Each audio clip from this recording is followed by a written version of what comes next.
A Walmart Spark deactivation is usually automatic, and the reason is often listed inside the Spark Driver app or in the email sent to your registered account.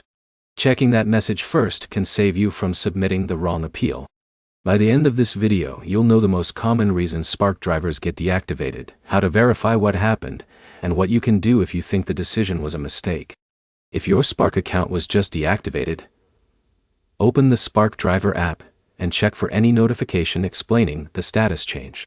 Then search your email inbox, including the spam folder, for messages from Walmart Spark or its delivery platform. The explanation in that message should guide your next step. One common reason is a failed identity verification. If the selfie check doesn't match your account information, or the verification process can't confirm your identity, access may be suspended until the issue is reviewed. Another possibility is a background check issue. New information on your driving record or criminal background can affect eligibility under the platform's driver requirements. Delivery performance can also lead to deactivation.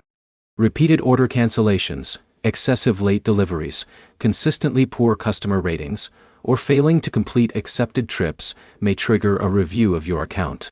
Policy violations are another major cause. Sharing your driver account with someone else, using inaccurate personal information, manipulating the app, or violating Spark's delivery policies can result in immediate deactivation. Sometimes the problem isn't misconduct at all. Technical errors, duplicate accounts, or account security flags can temporarily deactivate a driver while the system investigates unusual activity. If you believe your deactivation was incorrect, use the appeal process provided in the deactivation email or inside the Spark Driver app if it's still available. Explain your situation clearly. Provide any requested documents, and avoid submitting multiple appeals with different explanations, because that can slow the review process.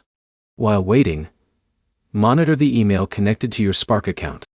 If the support team requests additional information, responding quickly can prevent unnecessary delays.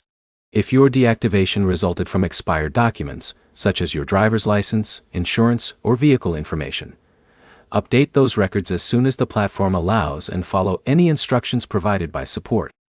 To avoid future issues, keep your documents current, complete deliveries according to platform policies, maintain accurate account information, and respond promptly to any identity verification requests. To recap, first find the official reason for your deactivation, follow the appeal instructions if you disagree with the decision, and keep all required documents updated. Your next step is to review your deactivation email before contacting support. If this video helped, like it, subscribe, and check out our other Walmart Spark troubleshooting guides.